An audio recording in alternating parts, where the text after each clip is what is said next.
اعوذ باللہ من الشیطان الرجیم بسم اللہ الرحمن الرحیم الحمد للہ رب العالمین الصلاۃ والسلام علی اشرف الانبیاء والمرسلین ابی القاسم محمد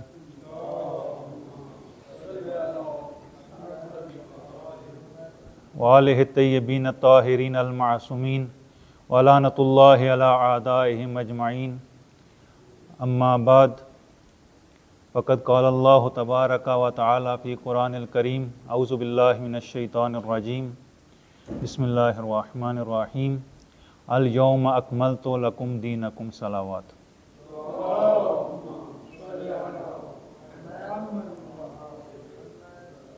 غدیر کا دن،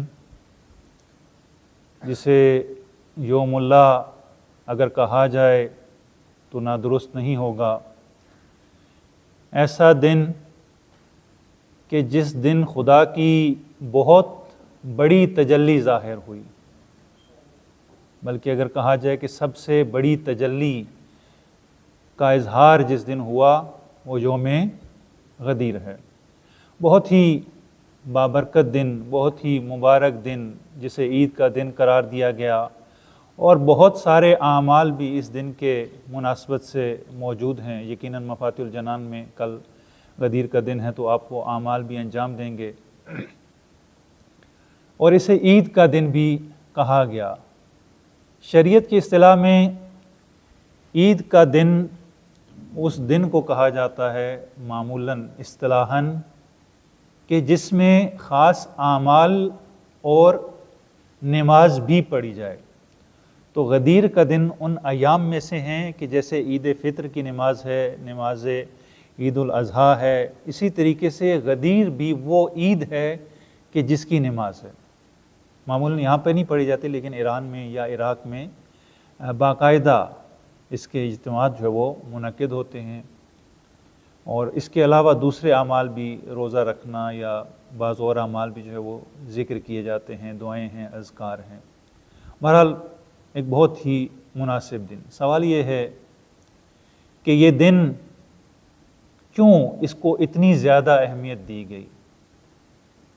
وجہ کیا ہے کہ ہمارے ہاں اس کو اتنی زیادہ اہمیت دی جاتی ہے، اور اگر ہم دوسری طرف آ کے دیکھیں تو ہمیشہ کوشش کی جاتی ہے کہ اس واقع غدیر کو، حدیث غدیر کو کسی نہ کسی طریقے سے جو ہو توڑ مروڑ کر پیش کیا جائے۔ وجہ کیا ہے؟ غدیر میں ایسی کیا خاص بات ہے کہ ایک طبقہ، ایک مکتبہ فکر اس کو بہت زیادہ ہائی لائٹ کرتا ہے، اس کو بہت زیادہ پیش کرتا ہے، اور دوسروں کی کوشش ہوتی ہے کہ اسے پیش نہ کیا جائے، یا اگر کیا بھی جائے تو اس کو ایک خاص معنی میں پیش کیا جائے۔ تو ہمیں یہ دیکھنا ہے کہ یہ حدیث غدیر ہے کیا، یہ واقعہ غدیر ہے کیا، یہ کیوں پیش آیا، یہ کب پیش آیا، اس کے اثرات کیا تھے، کس نوعیت کا واقعہ ہے، پھر اس سے ہم کیا نتیجہ لیتے ہیں۔ آیا واقعاً جو نتیجہ اس سے ہم لیتے ہیں وہ درست ہے، یا نتیجہ جو دوسرے لیتے ہیں وہ درست ہے؟ بالآخر جو ہے وہ اتنی زیادہ اس واقعے کو کیوں اہمیت حاصل ہے؟ قبل اس کے کہ میں اس واقعے کو شروع کروں، اگر ہم دیکھیں تو اہل سنت کے ہاں مختلف نقطہ نظرات اس میں پائے جاتے ہیں۔ یہ وہ واقعہ ہے کہ جو اپنی حقیقت کے اعتبار سے تواتر کے ساتھ ہم تک پہنچا ہے۔ اس واقعے کی روایات، جو باقی اس کی جزیات ہیں، وہ تواتر کے ساتھ ہم تک پہنچی ہیں، اور اس کا اعتراف اہل سنت نے بھی کیا کہ ایسا واقعہ نہیں ہے کہ جس کو فقط شیعہ مانتے ہوں اور دوسرے مکتبہ فکر اس کو قبول نہ کرتے۔ شیعہ بھی اسے قبول کرتے ہیں، دوسرے مکتبہ فکر بھی اس سے قبول کرتے ہیں۔ یہ تواتر کے ساتھ جو وہ ہم تک پہنچا ہے۔ میں فقط یہاں نمونے کے طور پہ ہمارے جو پاکستان کے چند نمایاں افراد ہیں ان کی نقطہ نظر کو پیش کروں گا کہ غدیر کے بارے میں ان کی رائے کیا ہے۔ اگر ہم دیکھیں تو سب سے پہلے جو ہمارے برصغیر میں معروف ترین مبلغین میں سر فہرست ہیں وہ مولانا طارق جمیل ہیں۔ طارق جمیل ایسے فرد ہیں کہ جن کو ہر طبقہ، ہر مکتبہ فکر جو ہے وہ پسند کرتا ہے، ان کی گفتگو سنتا ہے اور ان کی پوری دنیا میں ان کا آنا جانا ہوتا ہے، وہ گفتگو کرتے ہیں. تو ان کا ایک چھوٹا سا کلپ جو واقعہ غدیر کے حوالے سے جو ہے وہ چلا، اور اس میں انہوں نے بہت واضح طور پر اس واقعے کو بیان کیا، اور بیان کرنے کے بعد کہا کہ من کنت مولا ہو فہذا علی مولا. جب پیغمبر نے یہ اعلان کیا تو اس اعلان سے مراد دوست نہیں ہے. پورا واقعہ بیان کرنے کے بعد وہ بہت واضح انداز میں صراحت کے ساتھ کہتے ہیں کہ یہاں پر مولا سے مراد دوست نہیں ہے بلکہ آقا ہے اور سردار ہے. پھر وہ کہتے ہیں کہ چند دن پہلے میں نے سوچا کہ حضرت علی کو حضرت علی نہیں کہنا چاہیے. کیا کہنا چاہیے؟ کہتے ہیں میں اس نتیجے پر پہنچا ہوں کہ آپ کو مولا علی کہنا چاہیے. یہی عنوان آپ کو جچتا ہے اور صحیح معنی میں آپ اس معنی کے حقدار ہیں. کہا کہ کیوں مولا کہا جائے؟ کہا کہ چونکہ پیغمبر نے آپ کو مولا کہہ کے خطاب کیا کہ جس کا میں مولا ہوں اس کے علی مولا ہے. اور پھر وہ اس کے بعد اپنی کوتاہی کا اعتراف کرتے ہیں. کہتے ہیں ہم نے اہل بیت علیہ السلام کے حق میں بڑی کوتاہی کی، ان کے مقام میں بڑی کوتاہی کی، اور کہا کہ میں خود بھی اپنی جانب سے اور امت کی جانب سے خدا سے اس کوتاہی پر استغفار کرتا ہوں. یہ ہم سے بڑی غلطی ہوئی، بڑی کوتاہی ہی. اور کہا کہ میرا ایمان ہے، میرا اعتقاد ہے کہ اہل بیت پر ایمان لانا یہ میری بخشش کا وسیلہ ہے. کہا کہ میں دیکھتا ہوں کہ اگر میرے پاس کوئی ایسی چیز ہے کہ جس سے میری بخشش ہو سکے تو وہ اہل بیت کی محبت ہے. کہا کہ ایک زندگی گزار دی کوتاہی میں، لیکن اب میں اس کا اعتراف کرتا ہوں. بس مولانا کی یہ کہنے کی دیر تھی کہ ایک شور و غوغا ان کے خلاف جو ہے وہ بلند ہوا. انہوں نے واویلا کرنا شروع کر دیا، یہ رافضی ہو گئے، یہ شیعہ ہو گئے، فقط اتنا مولا کہنے سے. اس کے بعد اگر ہم دیکھیں تو ایک اور شخصیت اہل سنت میں اس وقت وہ ہیں مرزا انجینئر. مرزا انجینئر، ایک صلوات پڑھیں پر محمد والے.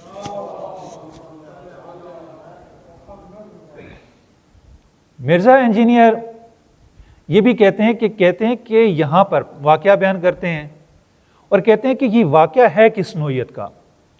کہتے ہیں کہ صحیح مسلم کی روایت میں ہے کہ جب آخری حج کے بعد پیغمبر غدیر خم کے مقام پر پہنچے تو وہاں پر پیغمبر نے حدیث ثقلین ارشاد فرمایا، انی تارکٌ فیکم الثقلین، کہ میں تم میں دو گراں قدر چیزیں چھوڑے جا رہا ہوں. ایک خدا کی کتاب ہے، ایک میری اطرت ہے. اور تاکید کرتے ہیں کہ تمہیں خدا کا واسطہ ہے اس کتاب کو پکڑے رکھنا. پھر اہل بیت کے بارے میں تاکید کرتے ہیں. صحیح مسلم میں یہ روایت اسی حد تک آئی ہے، لیکن دوسری جو کتابیں ہیں مرزا کہتے ہیں کہ اس کی تمام تفاصیل دوسری کتابوں میں آئی ہے. مسند احمد ابن حنبل میں، سنن ابن ماجہ میں، سنن ترمذی میں، اور احادیث کی دوسری کتابیں بھری پڑی ہیں اس واقعے کی تفاصیل سے، جس میں تفصیل کے ساتھ یہ واقعہ بیان ہوا. مسلم اور بخاری میں انہوں نے تفصیل سے بیان نہیں کیا چونکہ ان کا اپنا خاص ہدف اور مقصد تھا. انہوں نے حدیث کو تقطیع کیا اور ایک خاص حصہ اس کا جو اپنے مطلب کا تھا وہ نقل کر دیا، باقی حدیث غدیر نقل نہ کی. اور بہت ساری احادیث میں ان کی روش ہی یہی ہے، ان کا اسلوب ہی یہی ہے کہ وہ اپنے مطلب کی چیز لے آتے ہیں، باقی چیزوں کو حذف کر دیتے ہیں. یا امیر المومنین کا نام ہوگا تو وہاں پہ لکھ دیں گے فلاں، کہ ظاہر نہ ہو کہ یہ بات کس کے بارے میں کی جا رہی ہے. لہذا انہوں نے یہ کام کیا. کہا کہ یہ حدیث جو وہ تواتر کے ساتھ ہے، سب اس کو مانتے ہیں، لیکن کہتے ہیں یہاں پر مولا کا معنی دوست کرتے ہیں. وہ کہتے ہیں غلط ہے، آپ یہ معنی نہیں کر سکتے. کیوں؟ کہتے ہیں اس لیے کہ اس سے پہلے پیغمبر نے ایک آیت پڑھی، کیا میں تمہاری جانوں پر تم سے زیادہ حق کے تصرف نہیں رکھتا؟ خود قرآن نے نبی کو یہ حیثیت اور یہ مقام دیا کہ نبی لوگوں کی جانوں سے زیادہ ان پر حق کے تصرف رکھتے ہیں. یعنی یہاں پر جو بات ہو رہی ہے وہ جانوں پر تصرف کی اور حکم کی ہے. کہا میں زیادہ حکم نہیں رکھتا، اس کا معنی یہ کہ کیا میں تمہارا سرپرست نہیں ہوں؟ کہا کہ جب آیت میں اس چیز کا اقرار لیا جا رہا ہے تو اب دوست کا معنی لینا اس آیت کے ساتھ سازگار نہیں ہے. بس یہاں پر جو ہے وہ مولا سے مراد سردار ہے، سرپرست ہے، آقا ہے، حاکم ہے. آپ دوست کا معنی نہیں لے سکتے. بڑی انہوں نے واضح کر کے جو ہے وہ کہا کہ اسی وجہ سے مولانا طارق جمیل کو لوگوں نے کافر قرار دینا شروع کر دیا کہ انہوں نے حضرت علی کو مولا کیوں کہا. یہ مولا کہنے سے لوگوں کو بڑی تکلیف ہوتی ہے. کہا بس یہاں پر جو مولا مراد نہیں ہے، اور کہتے ہیں حدیث غدیر یہیں تک نہیں ہے، اس سے آگے بھی ہے. مزے کی بات یہ ہے کہ جو مولا کہا، سردار کہا، آقا کہا، اور جیسے ہی یہ اعلان کیا، اعلان کرنے کے بعد سب سے پہلے شیخین حضرت ابوبکر اور عمر آئے امیر المومنین کے پاس اور آ کر مبارک دی کہ اے علی آپ کو مبارک ہو، آج سے آپ میرے اور ہر مومن کے مولا ہیں.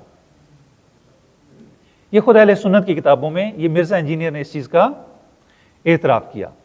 اس کے بعد جو ہے وہ مولانا طاہر القادری ہیں، ڈاکٹر طاہر القادری ہیں، انہوں نے بھی پورا واقعہ غدیر کا بیان کیا اور کہا کہ مولا سے مراد دوست نہیں ہے، بلکہ مولا سے مراد یہاں پر آقا، سرپرست اور ولی ہے. البتہ یہاں پر مرزا انجینئر اور طاہر القادری دونوں آ کر کہتے ہیں کہ یہاں پر جو ہے وہ آقا ہے، سرپرست ہے، لیکن یہ خلافت مانوی ہے، ظاہری نہیں ہے. اب یہاں پہ آ کے انہوں نے تفکیک کر دی، اس کو جدائی ڈال دی. کہا کہ یہاں پہ مولا سے مراد جو ہے وہ آقا نہیں ہے، یعنی خلیفہ ظاہری نہیں ہے، وہ خلافت کا مقام جو وہ فلاں صاحب کے پاس ہے. یہاں پر مولا سے مراد مانوی خلافت ہے. اس لحاظ سے اگر دیکھا جائے تو حضرت علی کے پاس پہلا نمبر بھی ہے، چوتھا نمبر بھی ہے. پہلا نمبر مانوی اعتبار سے وہ پہلے خلیفہ ہیں اور ظاہری اعتبار سے چوتھے خلیفہ ہیں. لہذا یہ انہوں نے اعتراف کیا اور ایک تفکیک کر کے کہا، لیکن کہا کہ معنی یہی ہے، معنی سرپرستی کا ہے، معنی ولایت کا ہے، معنی سرداری کا ہے، اس میں دوستی کا معنی نہیں ہے. یہ انہوں نے بہت واضح طور پر اعتراف کیا اور مولا کا معنی یہ بیان کیا. لیکن اس کے ساتھ ساتھ اہل سنت میں کچھ اور بھی ایسے افراد ہیں کہ جنہوں نے پوری کوشش کی. البتہ یہ جو میں نے کہہ دیا کہ اہل سنت میں بعض ایسے ہیں، اگر دیکھا جائے، غور کیا جائے تو یہ جو فرد ہیں جاوید احمد غامدی صاحب، یہ اہل سنت میں بھی شمار نہیں ہوتے، اس لیے کہ سنت کا معنی یہ ہے کہ پیغمبر کی وہ سنت جو حدیث کی کتابوں کی صورت میں ہمارے پاس موجود ہے، اب ہم اس سنت پر عمل کریں گے، دین اس سنت سے لیں گے، حدیث کی کتابوں سے لیں گے، تو اس وجہ سے ہم اہل سنت کہلائیں گے. یعنی سنت کا معنی، اہل سنت کا معنی یہ ہے کہ ہم نے دین کو لیا سنت سے، سنت ملے گی ہمیں حدیث کی کتابوں میں، اور حدیث کی کتابوں سے ہم دین کو اپنائیں گے. یہ معنی انہوں نے سنت کا کیا، اور اسی لیے یہ اہل سنت کہلاتے ہیں ظاہری طور پر. یعنی انہوں نے جو اپنے لیے ایک نام انتخاب کیا کہ ہم پیغمبر کی سنت پر عمل کرتے ہیں.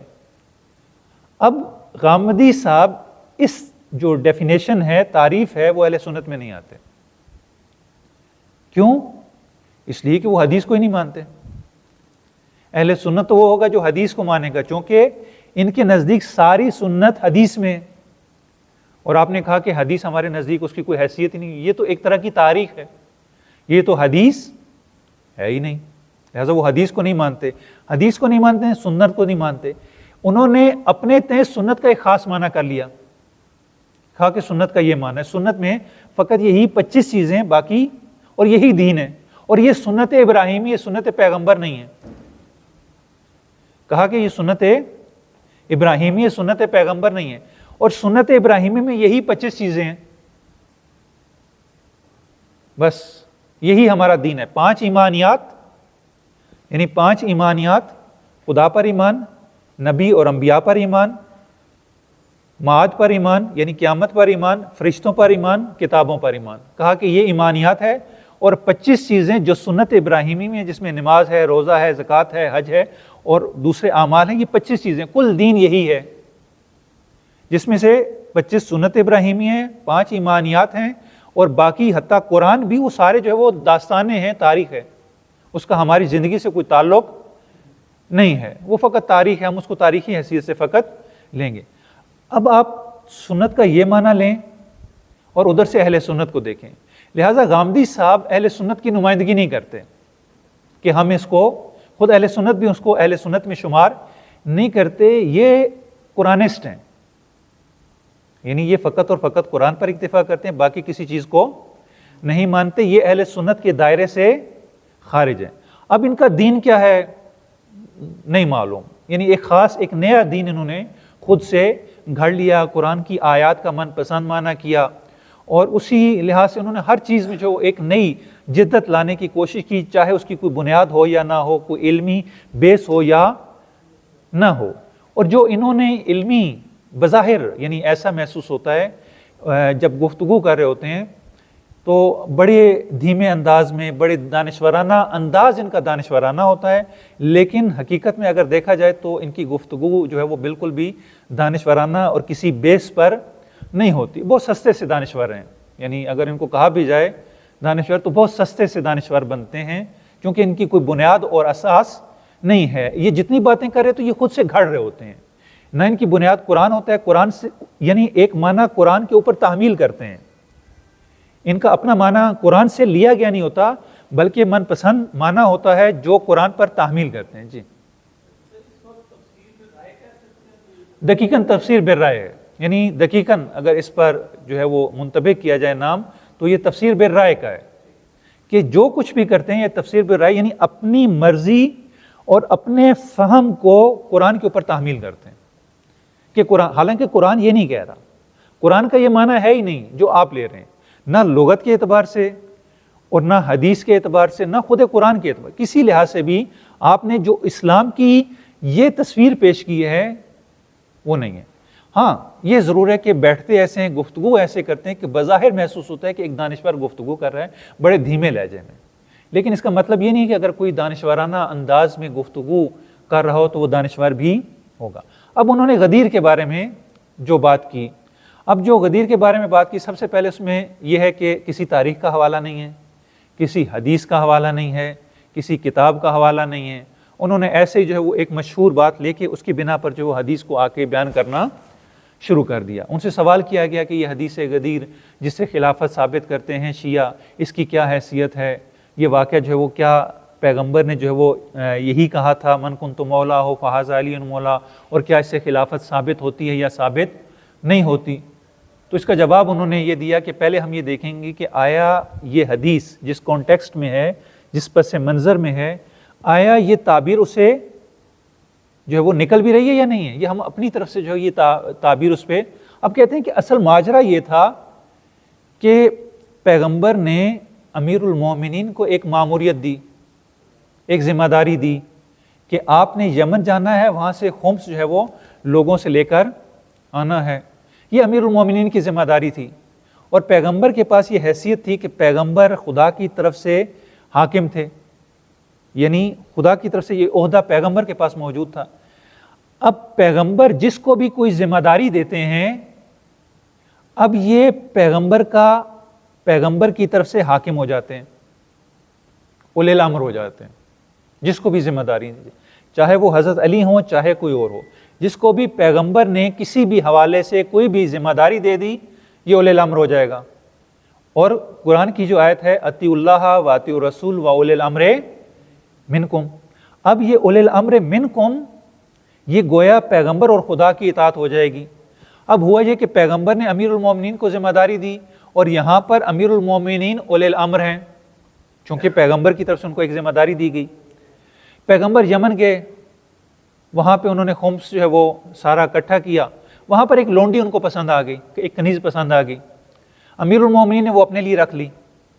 اس پر جو ہے وہ بریرہ نامی ایک صحابی ہیں، ان کو اعتراض ہوا اور کہا یہ اعتراض تو صحابہ پیغمبر پر بھی کرتے تھے، خود قرآن کی آیت ہے تقسیم اموال میں کہ وہاں پر جو ہے وہ لوگوں نے پیغمبر پر اعتراض کیا کہ آپ یہ تقسیم غلط کر رہے ہیں، آپ لوگوں کی حق تلفی کر رہے ہیں، قرآن نے خود اس کو ذکر کیا۔ کہا یہ اعتراض تو پیغمبر پر بھی ہوتا تھا، کوئی بڑی بات نہیں ہے۔ لہٰذا ان کو حضرت علی پر اعتراض ہوا، اور حج پہ جب پہنچے تو وہاں پہ انہوں نے حضرت علی کی شکایت پیغمبر سے کی کہ امیر المومنین نے بیت المال سے اپنے لیے جو ہے ایک کنیز رکھ لی. جب پیغمبر نے سنا، پیغمبر کو غصہ آ گیا، چہرہ سرخ ہو گیا. کہا کہ اے بریرہ، کیا تم علی سے بغض رکھتے ہو؟ کہا کہ ہاں میں علی سے بغض رکھتا ہوں. تو کہا کہ علی اولی الامر ہے، تمہیں اس کی اطاعت کرنی چاہیے، اس کی اطاعت میری اطاعت ہے، بس جس کا میں مولا ہوں اس کے علی مولا. یہ تو یہاں پر کہا تھا، یہ تو فقط اتنی سی بات کے لیے، اس کی ناراضگی دور کرنے کے لیے کہ آپس میں ان کے اختلاف کو ختم کر دیا جائے. اس میں تو کہیں مولا کا معنی سرپرست نہیں، یہاں تو کہیں سے جو ہے وہ خلافت نہیں نکلتی، امامت کا معنی نہیں نکلتا. یہ تو فقط اتنی سی بات تھی. یعنی اب اس کو اتنی صورت میں کوئی حوالہ نہیں، کوئی نہیں، نہ تاریخ کی کتاب نہ حدیث کی کتاب. آیا واقعاً ایسا ہی ہے، یہ حدیث غدیر ایسے ہی. پھر کہتے ہیں کہ اگر یہ اتنا مہم واقعہ ہوتا تو اس کو حج کے موقع پہ بیان کرتے، مکہ میں بیان کیا جاتا. حج کا موقع بہترین فرصت تھی، پوری دنیا سے مسلمان آئے ہوئے ہیں پیغمبر کے ساتھ حج کرنے، تو اس کو مکہ میں کیوں نہیں بیان کیا؟ اچھا چلو مکہ میں نہیں کیا، مدینہ تو اپنی ریاست ہے، آپ نے حکومت بنا لی ہے، سارے آپ کے پیروکار ہیں، آپ نے یہ اعلان مدینہ میں کیوں نہیں کیا؟ مسجد نبوی میں کیوں نہیں کیا؟ اچھا چلو وہ بھی مان لیا، بیماری کے ایام میں کر لینا چاہیے تھا، وہاں پہ یہ اعلان کرتے تاکہ پتہ چلتا کہ اپنے بعد کسی کو خلیفہ بنا کر جا رہے ہیں، وہاں پہ بھی نہیں کیا. یہ جا کے ایک ویرانے میں کرنے کی کیا ضرورت تھی؟ بس اس کا مطلب یہ ہے کہ کوئی اتنی مہم بات نہیں تھی، مہم ہوتی تو وہیں پر کرتے. اور پھر یہ جو نظم اجتماعی ہے نا، یہ امامت کا مسئلہ ہے، نظم اجتماعی کا، یہ تو خدا نے فرما دیا امرہم شورا بینہم، یہ تو شورا کے حوالے کر دیا خدا نے. اور پیغمبر نے بھی اپنی سنت سے یہی ثابت کیا، جو یہ کام کرتے تھے وہ مشورے سے کرتے تھے، مشورے کے بغیر نہیں کرتے تھے، تاکہ لوگوں کو، میری امت کو یہ عادت بن جائے کہ میرے بعد جو بھی فیصلہ کریں وہ مشورے سے کریں. لہٰذا یہ خلافت اور امامت کا امر تو مشورے سے طے ہونے والا ہے، اور بعد میں مشورے سے طے ہوا، سقیفہ میں مشورے سے طے ہوا. پیغمبر جو کام بھی کرتے تھے وہ مشورے سے کیا کرتے تھے. اگر پیغمبر نے یہ کرنا ہی ہوتا تو مشورے سے طے کرتے، پیغمبر نے تو ایسا نہیں کیا. اب یہ جو ہے وہ ان صاحب کے اشکالات ہیں غدیر کے اوپر. ایک یہ کہ اگر کیا ہوتا تو مشورے سے کیا ہوتا، دوسرا یہ کہ مکے میں کیوں نہیں کیا، مدینے میں کیوں نہیں کیا، بیماری کے ایام میں کیوں نہیں کیا. سب سے پہلے ہم شورا پہ آ جاتے ہیں. اگر ہم دیکھیں تو اس آیت کو، یہ آیت خاص امور میں مشورے کی بات کر رہی ہے، زندگی کے ہر معاملے میں مشورے کو بیان نہیں کر رہی. یہ وہ معنی ہے جو خود یہ صاحب قرآن پر تحمیل کر رہے ہیں. قرآن سے یہ معنی نہیں نکلتا. جب آیہ اکمال پہ پہنچتے ہیں یا آیہ بلغ پہ پہنچتے ہیں، کہتے ہیں کہ یہ معنی تو اس سے نکلتا ہی نہیں ہے جو آپ لوگ نکالتے ہیں کہ خدا نے یہ حکم دیا تھا کہ ولایت کا اعلان کر دیں. یہ تو آپ جو ہے وہ زبردستی ایک معنی قرآن پر تحمیل، یہاں پر بھی شورا کا معنی آپ زبردستی قرآن پر تحمیل کر رہے ہیں. شورا کا معنی یہ نہیں ہے. اور پیغمبر کی سیرت ہمارے پاس موجود ہے. پیغمبر نے اپنی زندگی میں سوائے چند موارد میں کبھی مشورہ نہیں کیا، اور وہ جو مشورہ کیا وہ بھی اس میں آخر میں اپنا فیصلہ کیا.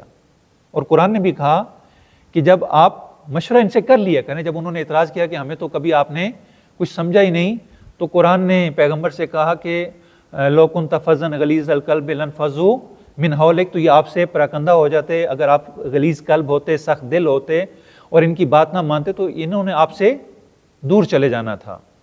تو آپ ان کو ایسا کیا کریں، شاورہم فی الامر، آپ ایسا کیا کریں ان کی دلجوئی کے لیے ان کو اپنے مشورے میں شریک کر لیا کریں. یعنی یہ فقط دلجوئی کی حد تک تھا. اور کئی جگہوں پہ ایسا ہوا کہ پیغمبر نے جو ہے وہ ایک حکم دیا اور کسی سے مشورہ نہیں لیا، بلکہ حکم بھی دیا اور صحابہ سارے جو ایک طرف تھے. مثلا صلح حدیبیہ میں پیغمبر نے جب وہ سارا معاہدہ کر لیا تو اب صحابہ بڑے ناراض، حتیٰ حضرت عمر نے جو وہ پیغمبر پر اعتراض کر دیا کہ آپ نبی نہیں ہیں، اور غصے میں ہو کے وہاں سے چلے گئے. پھر حضرت ابوبکر کے پاس گئے، کہا کہ کیا یہ نبی نہیں ہے؟ پھر انہوں نے سمجھایا تو پھر جو ہے یہ قائل ہوئے اور ساری زندگی توبہ کرتے رہے کہ مجھ سے غلط ہو گیا، میں نے پیغمبر پر اعتراض کیا، ان کی نبوت میں شک کیا. اب وہاں پر پیغمبر کی بات مانی، صحابہ سارے ایک طرف ہیں، لیکن پیغمبر نے صحابہ کی بات نہیں مانی. کتنی جنگیں ہوئی، پیغمبر نے ان کی بات نہیں مانی. پیغمبر کی سیرت میں ہمیں چند موارد میں، وہ بھی جنگی امور میں مشورہ ملتا ہے، لیکن نہائی فیصلہ خود پیغمبر نے کیا.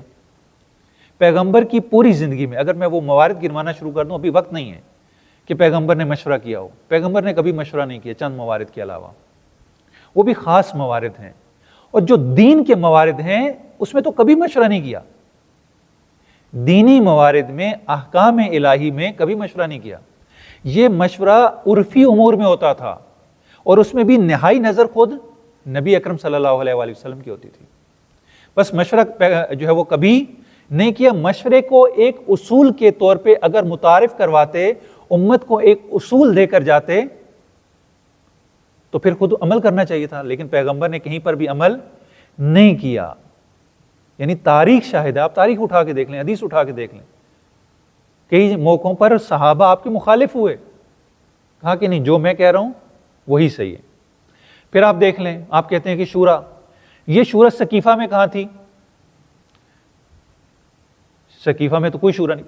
پھر آپ کہتے ہیں کہ یہ جو شورا ہے یہ حقیقت میں کیا ہے کہ عوام کے نمائندگان، ہاؤس آف ریپریزنٹیٹو، یعنی ایک ایسا ایوان نمائندگان ہونا چاہیے کہ جو سارے لوگوں کی نمائندگی کرے، اور مدینہ میں یہ چند افراد جو برجستہ نمایاں صحابہ تھے، یہ ایوان نمائندگان تھا۔ اگر یہ ایوان نمائندگان یہ 8-10 صحابہ تھے تو سقیفہ میں نظر کیوں نہیں آتے؟ سقیفہ میں مہاجرین میں ابو عبیدہ جراح ہیں اور شیخین ہیں، یعنی یہ 3 افراد ہیں، اور ادھر سے انصار کے چند افراد جو اوس کے اور خزرج کے چھوٹی سی ایک بیٹھک ہے، وہاں پر بیٹھے ہوئے انہوں نے فیصلہ کر لیا، اور وہ فیصلہ بھی مشورے سے نہیں ہوا، لڑائی جھگڑے سے ہوا، حتیٰ ایک دوسرے کی داڑھی پکڑی، ایک دوسرے کو برا بھلا کہا، ایک دوسرے کو پاؤں تلے روندا، یعنی قریب تھا کہ سعد بن عبادہ رون دیے جاتے، اور کسی نے کہا بھی حضرت عمر سے کہ اس طریقے سے یہ رون دے، تو کہا خدا اس کو قتل کرے۔ اور بعض روایات میں تاریخ تبری میں ایک دوسرے کی داڑھی پکڑ کے کھینچا۔ اب یہ کیفیت مشورے میں ہوتی ہے؟ نہیں، یہ تو مشورے کی کیفیت ہی نہیں ہے۔ اب آپ دیکھ لیں حضرت عمر کا انتخاب، وہ پہلے سے حضرت ابو بکر نے فیصلہ کر لیا اور لوگوں میں جا کے اعلان کر لیا، یہ کون سی شورا ہے؟ یہاں پہ بھی شورا نہیں ہے۔ اچھا، خود جو حضرت عمر شورا بنا کے گئے، یہ کون سی شورا ہے کہ جس میں فقط 6 افراد ہیں؟ 6 افراد میں بھی نہائی فیصلہ جو ہے وہ عبد الرحمن بن عوف کے ہاتھ میں ہے۔ یہ شورا بھی سمجھ میں نہیں آتی۔ اور پھر جو ہے وہ عبد الرحمن بن عوف نے یہ خلافت جو ہے وہ حوالے کر دی خلیفہ سوم کے، یعنی ان کو کیا حق تھا جو انہوں نے کیا؟ یہ تفصیل سے سارے واقعات ہیں۔ عرض کرنے کا مقصد ہے کہ جو شورا بنائی وہ بھی شورا نہیں تھی، یعنی نہ صحابہ کی سیرت میں شورا ملتی ہے اور نہ پیغمبر کی سیرت میں شورا اور مشورہ ملتا ہے۔ یہ کوئی اصول نہیں ہے، یہ آپ کا من گھڑت اصول ہے، کوئی اصول نہیں۔ بس شورا ایک سائڈ پہ ہو گئی، شورا کے مشورے سے ہو ہی نہیں سکتا تھا۔ اب آ جاتے ہیں ہم اس کے بعد یہ فیصلہ مکہ میں کیوں نہیں؟ حج کا بڑا اچھا موقع تھا، حج پہ اعلان غدیر کیوں نہیں ہوا؟ واقعاً سوال ہے کہ اگر یہ حج کے موقع پہ ہوتا تو زیادہ بہتر تھا، یہ حج کے موقع پہ نہیں ہوا۔ کیوں نہیں ہوا؟ اس لیے نہیں ہوا کہ حج کے موقع پہ خاص کیفیت ہوتی ہے۔ حج کے موقع میں اتنا رش ہوتا ہے، شور شرابہ ہوتا ہے، اتنا جو ہے وہ مصروفیت ہوتی ہے کہ اس میں یہ بات نہیں کی جا سکتی۔ آپ دیکھیں کہ ایک دفعہ یہ ماجرا جو سقیفہ ہے خود حضرت عمر بیان کرتے ہیں، صحیح بخاری میں بھی اور مسلم میں بھی۔ حضرت عمر کہتے ہیں کہ ان کو آ کے عبد الرحمن بن عوف نے یا کسی اور نے آ کر کہا کہ فلاں شخص، فلاں سے مراد عمار یاسر ہیں، دوسری کتابوں میں وہ فلاں سے مراد حضرت عمار یاسر ہیں، کہ فلاں شخص یہ کہتا ہے کہ جب حضرت عمر دنیا سے چلے جائیں گے تو ہم حضرت علی کو خلیفہ بنا دیں گے۔ وہاں پہ بھی صحیح بخاری کے الفاظ میں فلاں ہے، حضرت علی کا نام نہیں ہے۔ کہا کہ ہم فلاں کو خلیفہ بنا دیں گے، فوراً غصے میں آگے، یعنی یہ سن کر کہ میرے بعد لوگوں کا، بعض لوگوں کا ارادہ یہ ہے کہ وہ حضرت علی کو خلیفہ بنا دیں، ایک دم بھڑک گئے، غصے میں آگے، جلال میں آگے۔ کہا کہ یہ بات کیسے کہہ دی آپ نے؟ کہا کہ میں ابھی حج کے موقع پہ لوگوں کو بلا کر جمع کر کے خطبہ دیتا ہوں اور ان سے بات کرتا ہوں۔ حج کا موقع ہے، حضرت عمر ایک مسئلے کو مہم سمجھ رہے ہیں، بات کرنا چاہتے ہیں۔ اب وہ جو بندہ تھا اس نے کہا کہ دیکھیے یہاں پہ رش ہے، شور شرابہ ہے، اگر یہاں پر آپ بات کریں گے تو آپ کی بات جو ہے وہ ضائع چلی جائے گی، کچھ سنے گا نہیں۔ آپ ایسا کریں کہ مدینے واپس جائیں اور مدینے جا کے سب لوگوں کو مسجد نبوی میں اکٹھا کریں، ان کے سامنے بات کریں۔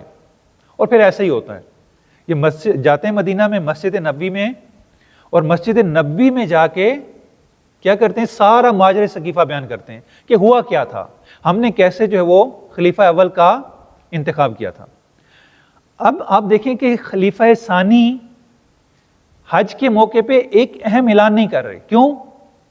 رش ہے، شور شرابہ ہے، یہاں پہ ان کی بات کوئی نہیں سنے گا. حج کے موقع پہ پیغمبر کو حج ادا کرنا ہے کچھ خاص چیز ہے. پھر دوسرا یہ کہ یہ واقعہ منفرد ہے، لہٰذا اس کی انفرادیت باقی رکھنی ہے کہ پتہ چلے کہ خاص اہتمام سے اس کو انجام دینا ہے. اگر حج کے موقع پہ اس کو انجام دے دیتے تو لوگ کہتے کہ بھائی حج کا موقع تھا، لوگ اکٹھے تھے، انہوں نے کہا کہ چلو یہ کام بھی ساتھ کر لیں. اب اس کی اہمیت نہیں رہتی، ضمنی ہو جاتا ہے، ذیلی کام ہو جاتا ہے، اصلی کام نہیں رہتا. اچھا مدینہ میں کیوں نہیں کیا؟ مدینہ میں کر لیتے، خصوصاً آخری وقت میں. تو عرض یہ ہے کہ مدینہ میں منافقین کی تعداد بہت زیادہ تھی. خود شبلی نعمانی نے لکھا کہ پیغمبر کے آخری دور میں مدینہ میں 400 منافقین ہیں. 400 تھوڑی تعداد نہیں ہے، یعنی اتنے منافقین کی تعداد ہے کہ مسجد زرار بنا لیتے ہیں اور پیغمبر کو مسجد گرانی پڑتی ہے، یعنی اپنا ایک مرکز قائم کر لیتے ہیں. یہاں پہ جو وہ نہیں کر سکتے. اور اس کی دلیل کیا ہے؟ آپ دیکھیں کہ پیغمبر کے، آپ کہتے ہیں آخری وقت میں کر لیتے.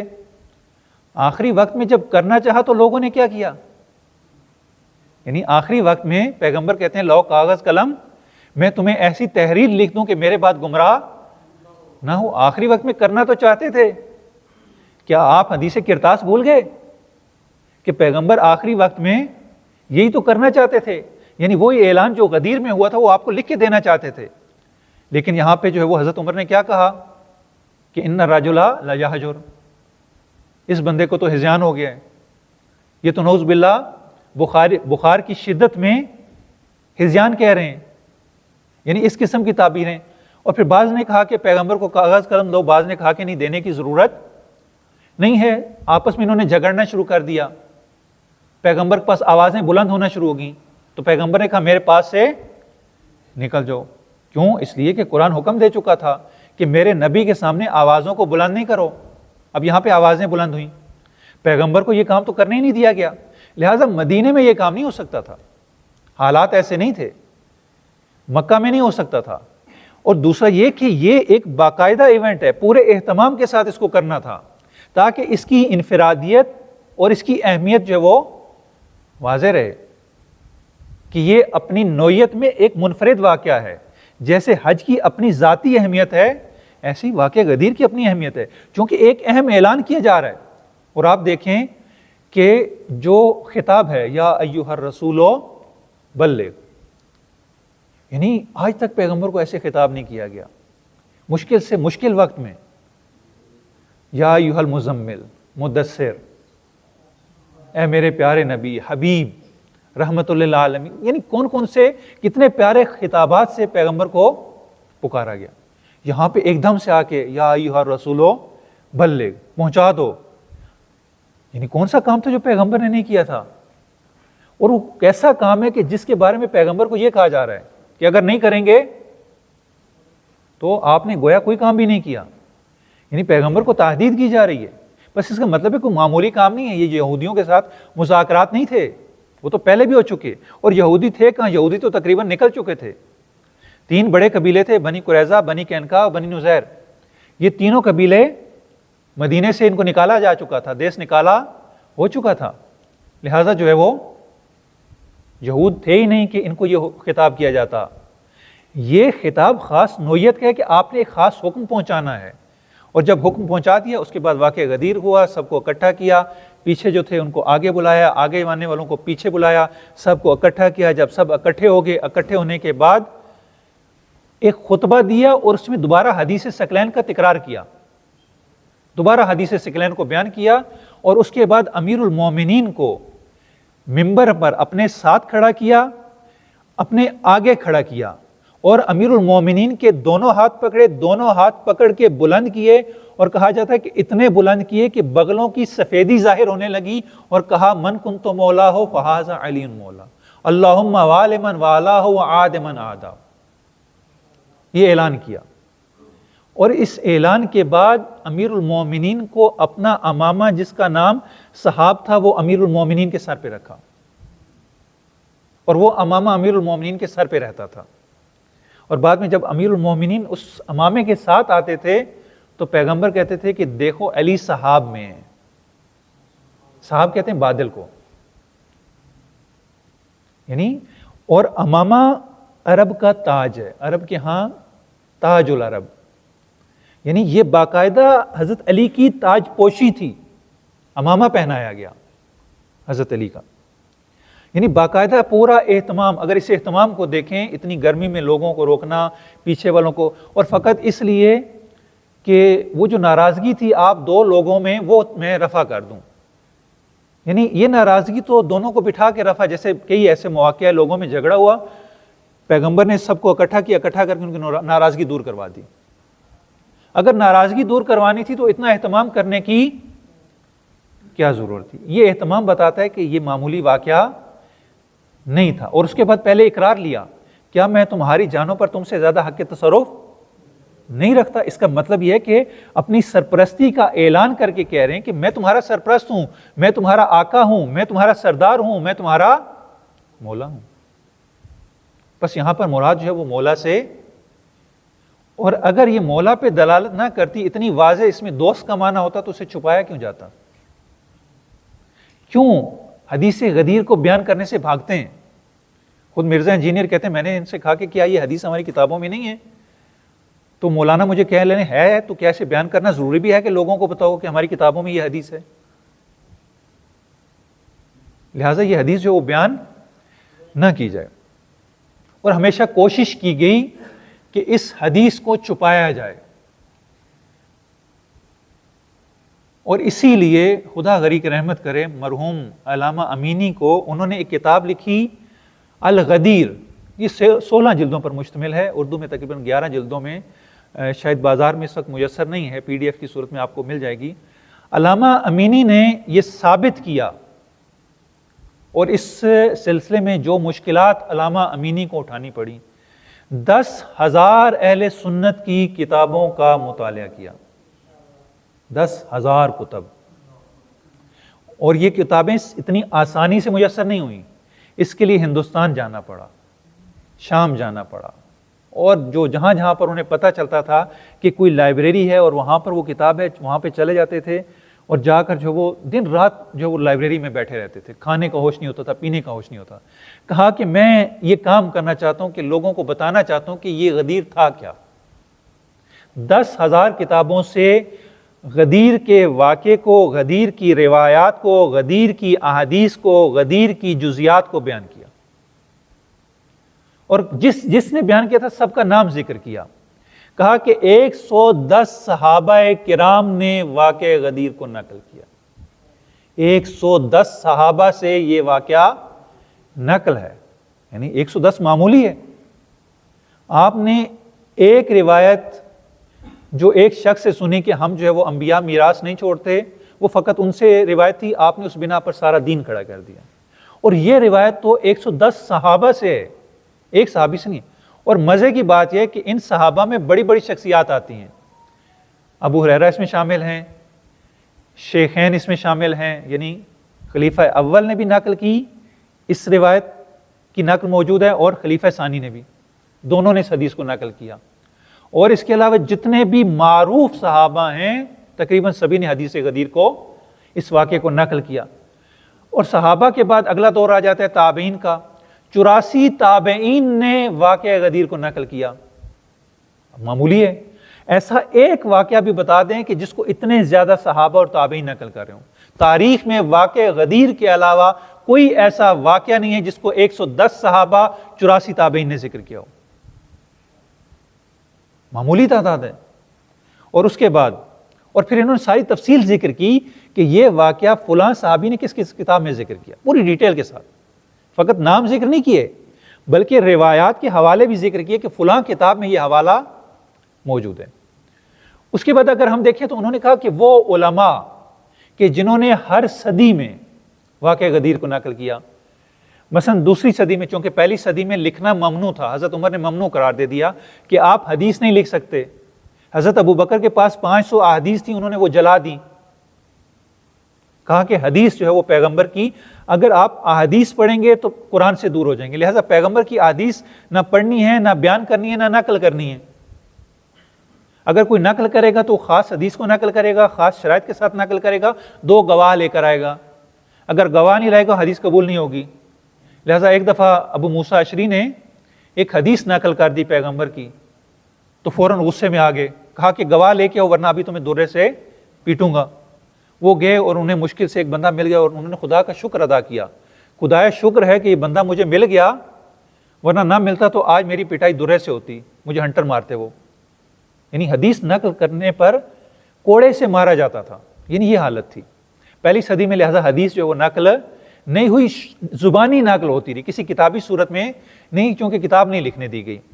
دوسری صدی میں 56 علماء نے اس کو نقل کیا, تیسری میں 94 علماء نے نقل کیا, تیسری صدی میں, چوتھی صدی میں 43 علماء نے نقل کیا, 5ویں صدی کے 24 علماء نے, 6ٹھی صدی کے 19 علماء نے, 7ویں صدی کے 20 علماء نے, 8ویں صدی کے 17 علماء نے, 9ویں صدی کے 15 علماء نے, 10ویں صدی کے 14, 11ویں صدی کے 11, 12ویں صدی کے 12 اور 13ویں صدی کے 11 اور 14ویں صدی جو گزشتہ صدی گزری ہے اس میں 18 افراد نے حدیث غدیر کو نقل کیا.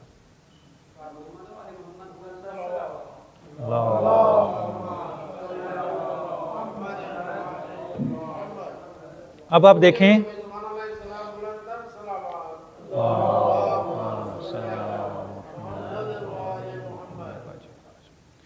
دیکھیں کہ ایک اہم واقعہ, اس کو اتنی کثیر تعداد میں صحابہ, اور اس واقعے میں لاکھوں صحابی اس مجمع میں موجود ہیں, اس کو 110 صحابہ نقل کرتے ہیں, 84 تابعین نقل کرتے ہیں, اور سینکڑوں علماء ہمارے پاس ان کی تعداد ہے کہ جنہوں نے حدیث غدیر کو نقل کیا اور حدیث پر مستقل کتابیں بھی لکھی.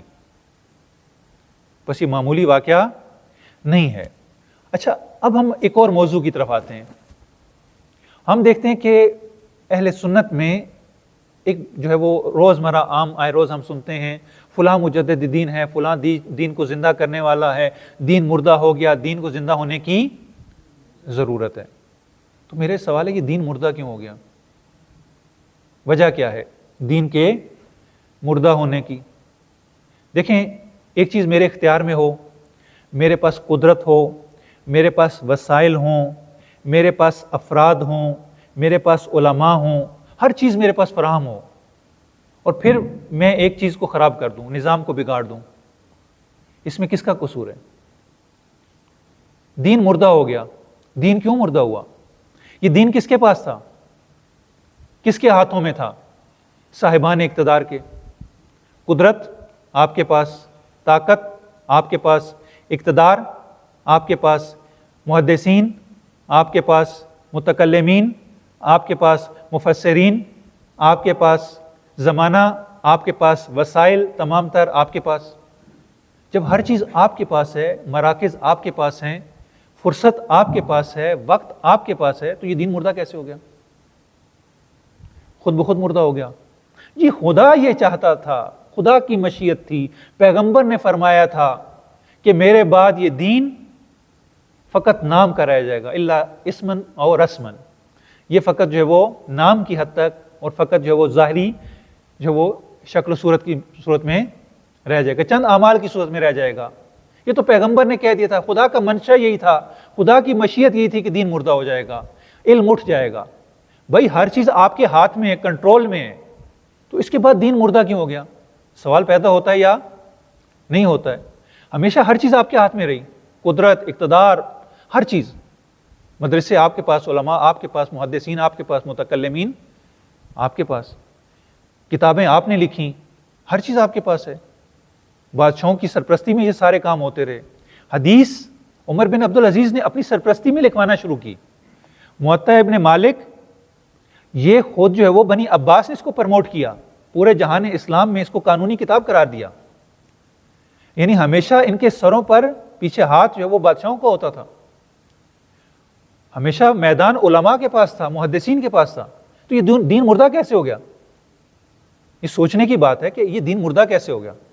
اچھا, اب آپ آ جائیں شیعہ کی طرف.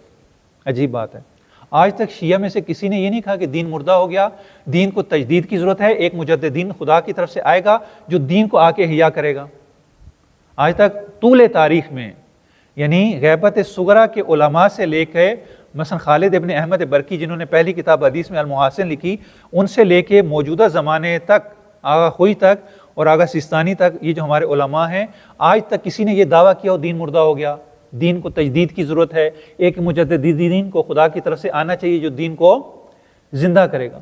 یہ ہر روز آئے دن جو ہے وہ دین کیوں مردہ ہو جاتا ہے؟ اس کو ایک جو ہے وہ زندہ کرنے والے کی ضرورت ہے۔ یہ گاڑی روز پنچر کیوں ہو جاتی ہے کہ اس کو پنچر لگوانے کی ضرورت پڑتی ہے کہ خدا کی جانب سے؟ اچھا، مزے کی بات یہ ہے کہ اس وقت خدا کا بنایا ہوا غدیر میں نہیں مانا، جو مشخص تھا، جو واضح تھا، جس کو تعیین کیا۔ اب کیا کہتے ہیں؟ یہ خدا بھیجے گا، یعنی خدا بھیجے گا۔ اب پھر خدا کے بھیجے ہوئے پہ آگے کہ خدا کے بھیجے ہوئے کے بغیر گزارا نہیں ہے، یعنی اب کہتے ہیں خدا کا بھیجا ہوا ہوگا۔ اب آپ کا بھیجا کہاں گیا؟ اگر وہ خدا کا بھیجا ہوا ہو تو کل جو خدا نے بھیجا تھا، جو معین کیا تھا پیغمبر نے، اس کو مان لیتے تو آپ کو روز روز اس بھیجے ہوئے کی ضرورت ہی نہ پڑتی۔ اچھا، پھر آپ کیا کہتے ہیں؟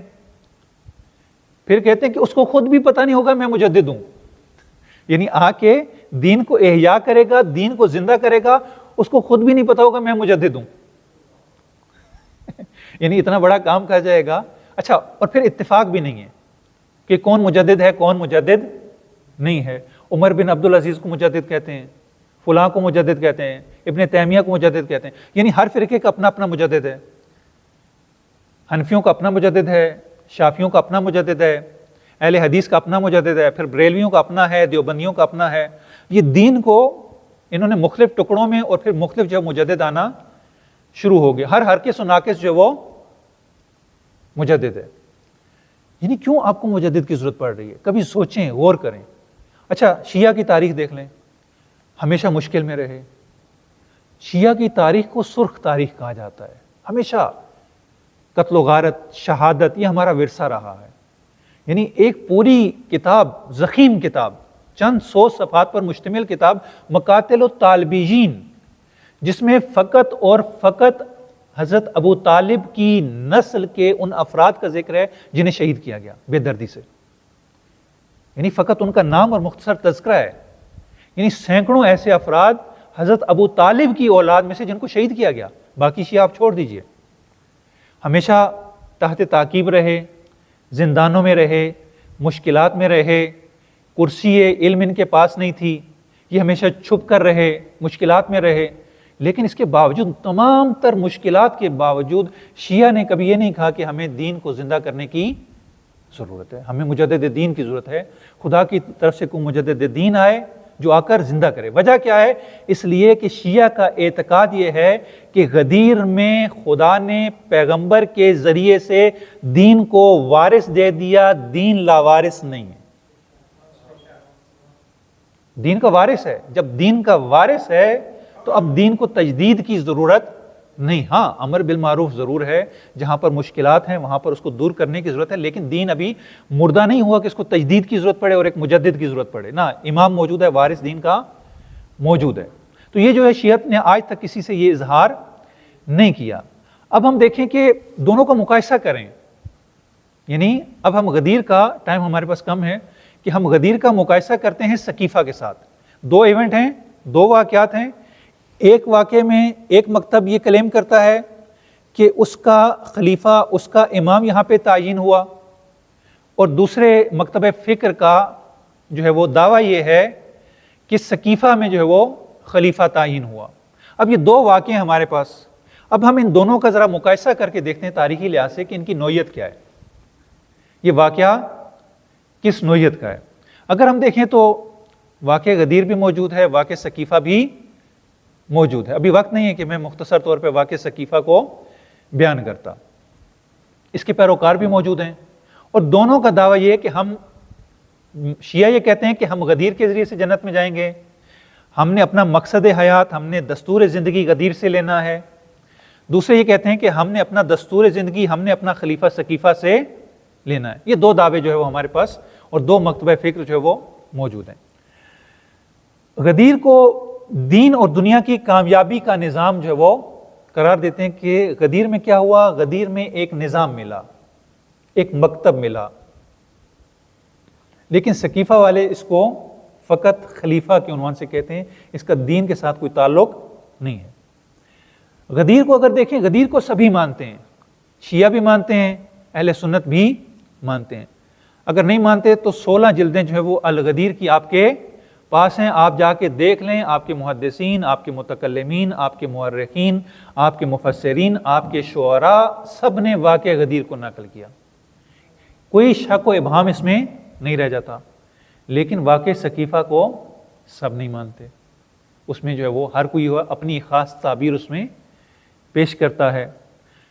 غدیر خدا کا منصوبہ تھا، خدا کی طرف سے اعلان تھا، نبی نے، آپ ولو مان لیں، انہی صاحب کی بات مان لیں کہ یہ اولی الامر ہیں، تو آپ اولی الامر کو چلیں اسی معنی میں مان لیں، لیکن بالآخر خدا کا حکم تھا، خدا کا منصوبہ تھا۔ لیکن سقیفہ جو ہے وہ لوگوں کا اپنا انتخاب تھا، وہاں پہ خدا کا کوئی انتخاب موجود نہیں تھا۔ واقعہ غدیر نبی کی زندگی کا واقعہ ہے، نبی بھی موجود ہیں، علی بھی موجود ہیں، وحی بھی موجود ہے، وحی بھی ہے، نبی بھی ہیں، علی بھی ہیں۔ سقیفہ میں کیا ہے؟ نہ نبی ہیں، نہ علی ہیں، نہ وحی ہے، تینوں چیزیں نہیں ہیں۔ یعنی آپ دونوں کو مقایسہ کریں، اس میں تینوں چیزیں، اس میں تینوں چیزیں نہیں ہیں۔ یہ وحی کے مطابق ہے، وہ وحی کے مطابق نہیں ہے۔ آپ اطیع اللہ ہی کہہ لیں، ہم چلے مان لیتے ہیں اطیع اللہ کو، کہ اطیع اللہ و اطیع الرسول و اولی الامر منکم، یعنی وحی کے مطابق ہوا نا، یہ وحی کے مطابق نہیں ہے۔ یہاں پہ نبی کی حیثیت اور مقام ہے، نبی کو عصمت کے مقام پہ سمجھتے ہیں، نبی کا حرف جو اس کو حجت مانتے ہیں، لیکن وہاں پہ کیا؟ حسبنا کتاب اللہ، ہمارے لیے کتاب خدا کافی ہے۔ اور پھر یہاں پر پورے اہتمام سے یہ واقعہ منعقد کیا گیا، پورے اہتمام سے۔ غدیر خم میں لوگوں کو روکا گیا، بلایا گیا، پیچھے والے آگے آئے، آگے والے پیچھے آئے، پالانوں کا ممبر بنایا گیا، پھر اس کے بعد خطبہ دیا گیا، خطبے کے بعد پورے اہتمام سے اعلان کیا گیا، اس کے بعد لوگوں نے آ کر جو ہے وہ بیعت کی، اس کے بعد حسان بن ثابت ہے، ایک لمبا چوڑا قصیدہ پڑھا انہوں نے، اتنا اہتمام پیغمبر نے کیا۔ اور سقیفہ میں کیا ہے؟ اچانک سے، مطلب اچانک نہیں کہہ سکتے، اس میں بہت ساری آبھاس جو وہ موجود ہیں، اچانک نہیں ہے، یہ جو ہے وہ پہلے سے طے شدہ ہے، لیکن بہرحال اہتمام سے نہیں ہے۔ یہاں پر چند لوگ گئے، چند لوگ وہاں پر تھے، آپس میں لڑے بھیڑے، ایک دوسرے کی داڑیاں پکڑی، اور اس کے بعد جو ہے وہ ایک نے اعلان کیا، دوسرے نے بیعت کر لی، اور کرتے کرتے یہ سارا واقعہ جو ہے وہ ہو گیا۔ یعنی اہتمام سے، خود حضرت عمر کہتے ہیں کہ یہ ایک ناگہانی آفت تھی کہ جس کے شر سے خدا نے محفوظ رکھا، بس یہ جو ہے وہ پہلے سے اس کا اہتمام نہیں تھا، یہ ایک ناگہانی آفت، اس کو خود حضرت عمر نے قرار دیا۔ 1.25 لاکھ کا مجمع غدیر میں، کوئی صحابی ایسا نہیں جو غدیر میں نہ ہو۔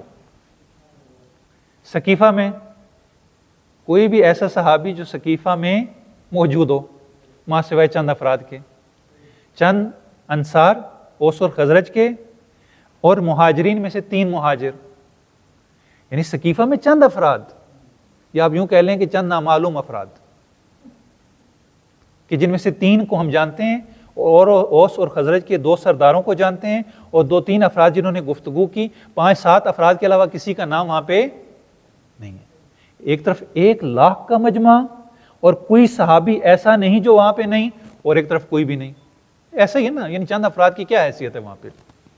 پھر اس کے بعد جو وہ امیر المومنین کا انتخاب خدا کے حکم سے رسول نے اعلان کیا، اور پھر سب کا مبارک دینا، بڑے بڑے صحابہ آئے اور سب نے آ کر جو ہے وہ متفقہ طور پر مبارک دی، لیکن وہاں پر کیا ہے؟ کسی نے مبارک دی نہیں، زبردستی پکڑ کر ہاتھ پہ ہاتھ رکھ کر بیعت لی جا رہی ہے، مبارک وصول کی جا رہی ہے، وہاں پہ ایسا کوئی سین نہیں ہے۔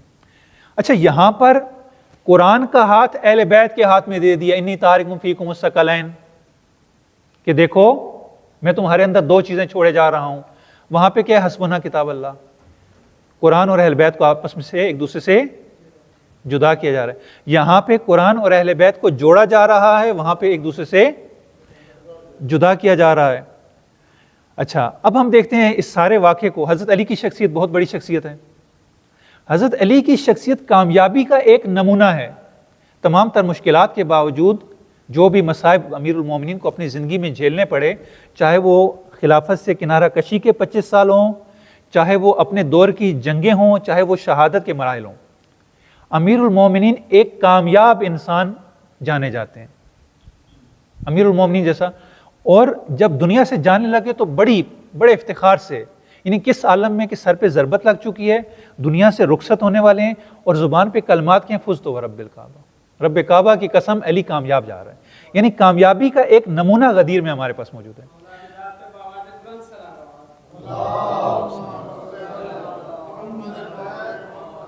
دوسری طرف کیا ہے، جب دنیا سے رخصت ہونے لگتے ہیں، زبان پہ کیا کلمات ہیں؟ اے کاش، اے کاش، اے کاش، اے کاش میں نے یہ کام کیے ہوتے، یہ کام نہ کیے ہوتے، اے کاش یہ کام میں نے پہلے کیے ہوتے، اے کاش یہ کام میں نے بعد میں کیے ہوتے، اے کاش کے دروازے کو نہ جلایا ہوتا. اظہار پشیمانی ہے. اے کاش میری ماں نے مجھے نہ جنا ہوتا، اے کاش میں بکری کی مینگنی ہوتا. یعنی آپ دیکھیں کہ دو شخصیات ہیں اور اس کے بعد انجام جو وہ کیا ہے. پھر اس کے بعد اگر ہم دیکھیں تو یہ واقعہ سارا جو ہے وہ ہو جاتا ہے. اب ایک ولی بنا دیے کہ ایک نظام جو ہے وہ دے دیا گیا، اور اس کے بعد اگر ہم دیکھیں تو یہ غدیر وحدت کا مظہر ہے. اس میں آپ کو وحدت نظر آئے گی. آپ دیکھیں کہ شیعہ میں کوئی اختلاف ہے؟ کوئی اختلاف نہیں ہے. خدا ایک، رسول ایک، امام ایک، کتاب ایک، احکام ایک، ساری چیزیں ایک جیسی ہیں. اچھا، ایک جگہ ایک شخص آئے باہر سے ہمارے پاس اور آ کے کہے کہ میں مسلمان ہونا چاہتا ہوں، آپ مجھے بتائیں کہ میں کیا کروں. آپ اسے کہیں گے کہ سب سے پہلے تو آپ کلمہ پڑھ لیجئے، کلمہ پڑھنے کے بعد جو وہ آپ مسلمان ہیں. اچھا، اب آپ کے پاس جو وہ مختلف جو وہ ملکوں کے شیعہ بیٹھے ہوئے ہوں، پاکستان سے بھی ہوں، پاکستان کے مختلف شہروں سے ہوں، دوسرے ممالک سے ہوں، مختلف جو وہ شیعہ بیٹھے ہوں، کچھ پڑھے لکھے ہوں، کچھ جو ہے وہ زیادہ پڑھے لکھے نہ ہوں، کچھ مولانا ہوں، کچھ نہ ہوں، کچھ جو ہے وہ زیادہ ولایتی ہوں، کچھ جو ہے وہ نہ ہوں، کچھ انقلابی ہوں، کچھ نہ ہوں. یہ جو مختلف ہمارے ہاں چھوٹے چھوٹے گروہ بنے ہوئے، یہ سارے موجود ہوں. ایک شخص سے باہر آ جائے اور آ کے کہے کہ میں مسلمان ہونا چاہتا ہوں، اب مجھے بتائیں میں نے کیا کرنا ہے. تو آپ اسے کیا کہیں گے؟ کلمہ پڑھ لیں، اس کے بعد آپ نے یہ اصول دین ہیں، یہ فروع دین ہیں، یوں آپ نے نماز پڑھنی ہے، یوں روزہ رکھنا ہے، اتنی زکوٰۃ دینی ہے، اس طریقے سے خمس دینا ہے، یہ چیزیں جو ہیں حلال ہیں، یہ چیزیں حرام ہیں. کوئی اختلاف کرے گا آپ میں سے کسی میں سے بھی؟ پوری دنیا سے بیٹھے ہوں، مختلف گروہوں سے بیٹھے ہوں، مختلف دھڑوں سے بیٹھے ہوں، کوئی اختلاف کرے گا؟ سب اس کو ایک ہی بات بتائیں گے. اچھا، اب جو وہ اہل سنت کے مختلف مکاتب فکر سے بیٹھے ہوں، بریلوی بھی ہوں، دیوبندی بھی ہوں، حنبلی بھی ہوں، اہل سنت بھی ہوں، اہل حدیث بھی ہوں، شافعی بھی ہوں، مالکی بھی ہوں، ابن تیمیہ والے بھی ہوں، یہ سارے گروپ آ کے بیٹھے ہوئے. اب ایک شخص باہر سے آتا ہے، کہتا ہے میں مسلمان ہونا چاہتا ہوں، مجھے بتائیں کیا کرنا ہے. کلمہ پڑھا دیں گے، ٹھیک ہے آپ کلمہ پڑھو، اب میں کیا کروں، نماز کیسے پڑھوں؟ ایک کہے گا آپ ایسے نماز پڑھیں، دوسرا کہے گا نہیں غلط ہے آپ ایسے پڑھیں، تیسرا کہے گا نہیں غلط ہے آپ ایسے پڑھیں. میں فلاں کام کیسے کروں؟ ایک اس کو علیحدہ بات کہے گا، دوسرا اس کو علیحدہ بات کہے گا. میں کس کو مانوں، کیسے مانوں؟ یعنی ہر بندہ ایک نئی داستان اس کو، وہ بیچارہ پریشان ہو جائے گا میں کدھر جاؤں. غدیر کے ماننے والے وحدت اتحاد کی لڑی میں موجود ہیں. حدیث ایک، عقائد ایک، کلام ایک، تفسیر ایک، شخصیات ایک، فقہ ایک، ہر چیز ایک. اور ہر چیز کا سرچشمہ کہاں ہے؟ اہل بیت علیہ السلام. ہم نے حدیث کہاں سے لینی ہے؟ اہل بیت سے لینی ہے، امام صادق علیہ السلام سے لینی ہے، امام حسن عسکری علیہ السلام سے لینی ہے. کسی کو اختلاف ہے؟ نہیں ہے. یہاں پہ حدیث کہاں سے لینی ہے؟ کوئی کہتا ہے کہ احمد ابن حنبل سے لینی ہے، کوئی کہتا ہے کہ نہیں بخاری صحیح ہے، مسلم صحیح ہے. یعنی یہ سارے محدثین آپس میں ایک دوسرے سے شدید اختلاف کرتے تھے، ایک دوسرے کو کافر تک کہتے تھے. فقہا کی محدثین سے نہیں بنتی، محدثین کی فقہا سے نہیں بنتی، متکلمین کی مفسرین سے نہیں بنتی، مفسرین کی محدثین سے نہیں بنتی. ہمارے سارے کے سارے ایک پیج پر ہیں. بس غدیر مظہر وحدت ہے، مظہر اختلاف نہیں ہے. اور اس کے بعد اگر ہم دیکھیں تو غدیر سے امامت چلی، سقیفہ سے خلافت چلی.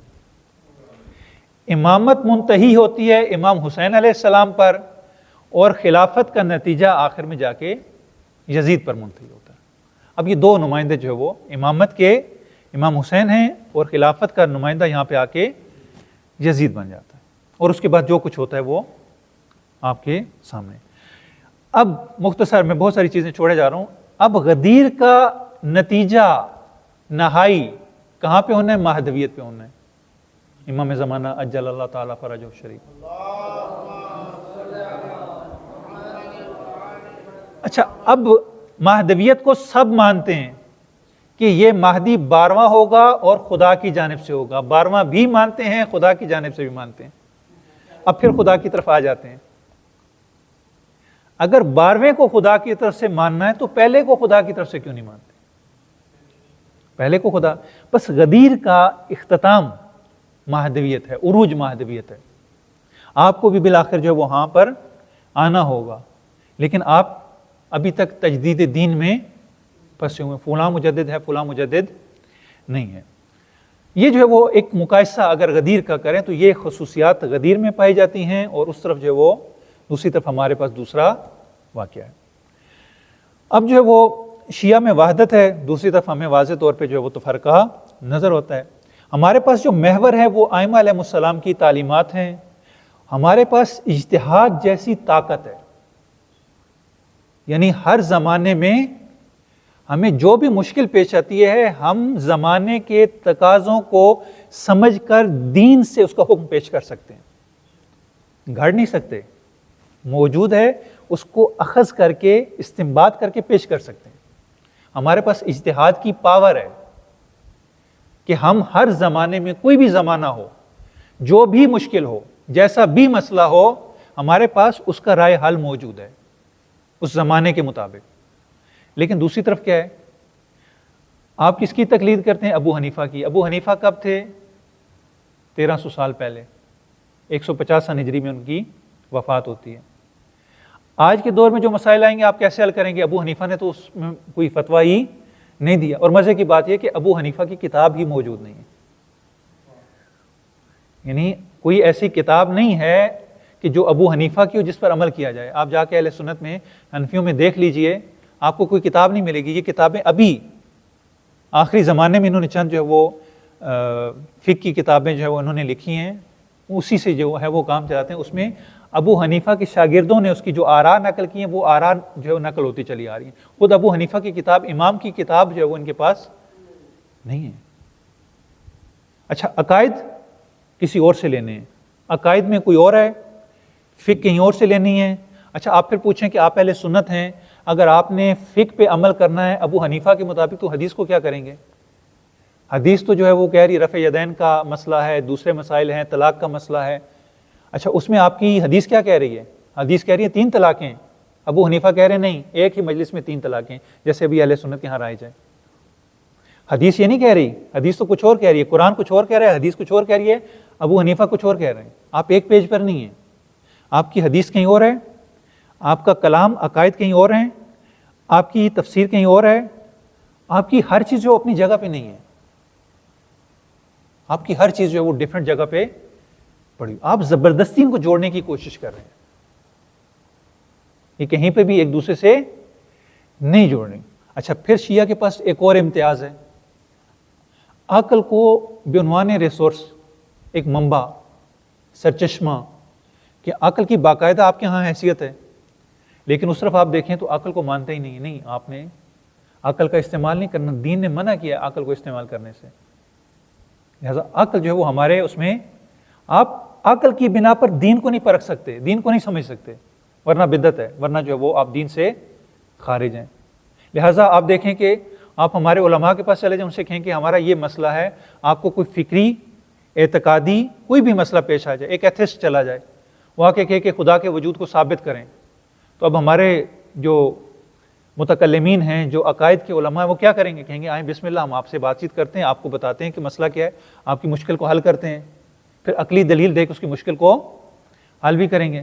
لیکن اگر آپ دوسرے مکتب کے پاس چلے جائیں، ان سے کہیں کہ میرے لیے خدا کو ثابت کریں، تو پہلا جواب کیا ہوگا؟ کافر ہو گئے ہیں، دین سے خارج ہو گئے ہیں، یہ سوال پوچھ رہے ہیں، آپ کا ایمان کمزور ہو گیا ہے، یہ سوال بدعت ہے، خدا کے بارے میں سوال نہیں کرنا، یعنی آپ سوال نہیں کر سکتے، یعنی مطمئن ہو کے دین کو قبول نہ کریں، آپ نے تقلید کر کے دین کو قبول کرنا ہے۔ اس کے بعد ہم دیکھیں تو ہمارا مکتب جامع اور غنی ترین مکتب ہے۔ ہمارے مکتب میں وہ ساری چیزیں ہیں کہ جو انسان کو زندگی گزارنے کے لیے چاہیے ہوتی ہیں۔ بہترین، سب سے بہترین فقہ ہمارے پاس ہے، کامل ترین فقہ ہمارے پاس ہے، کامل ترین علماء اور مجتہد ہمارے پاس ہیں، کامل ترین حدیث کی جو صورت ہمارے پاس ہے وہ کسی کے پاس نہیں ہے۔ آج تک آپ نے دیکھا کہ کسی نے پیغمبر کی توہین کی اور حوالہ جو حدیث کی کتابوں کا دیا ہو، ہماری حدیث کی کتابوں کا دیا ہو؟ آج تک جنہوں نے بھی پیغمبر کی توہین کی، آیات شیطانی لکھی، انہوں نے حوالے کہاں سے دیے؟ صحیح بخاری اور مسلم سے دیے۔ ہمارے مکتب کی کسی بھی حدیث سے کوئی حوالہ نہیں ہے۔ بڑی مہذبانہ قسم کی احادیث جو ہمارے پاس موجود ہیں، بس جامع مکتب ہے، کلام کے اعتبار سے، فقہ کے اعتبار سے، شخصیات کے اعتبار سے، ائمہ کے اعتبار سے، نظام کے اعتبار سے، دین اور سیاست ایک پیج پر ہیں۔ دین اور سیاست، دین اور دنیا میں کوئی جدائی، وہی دین ہے وہی دنیا ہے۔ یہ نہیں کہ دین علیحدہ ہے دنیا علیحدہ ہے۔ اور سب سے بڑھ کر وہ آخری نقطہ کہ یہ پورا دین یہ غدیر سے ملا، اور یہ ایک نظام کی، جامع اور کامل نظام کی صورت میں ملا، اسی لیے تشیع میں غدیر ایک جامع اور کامل مکتب ہے۔ میں اختتام کر لوں پھر انشاءاللہ اس کو شروع کرتے ہیں۔ تو یعنی مکتب کا وارث ہر دور میں خدا کی حجت جو ہے وہ موجود رہا۔ دین کو تجدید کی ضرورت نہیں ہے، دین کو وارث کی ضرورت نہیں ہے، دین کا وارث جو ہے وہ پہلے سے موجود ہے۔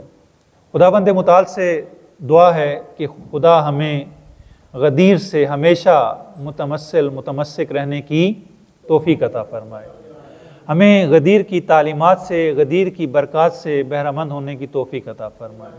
الہی بحق محمد و آل محمد، غدیر کے صدقے میں جو بھی ہماری مشکلات ہیں، جو بھی ہماری آرزویں ہیں، دعائیں ہیں، انہیں اپنی بارگاہ میں قبول و منظور فرما، اور اس انجمن کے اراکین اور جنہوں نے بھی یہ زحمت کی ہے، انہیں اپنی اس کی زحمت کو اپنی بارگاہ میں قبول و منظور فرما۔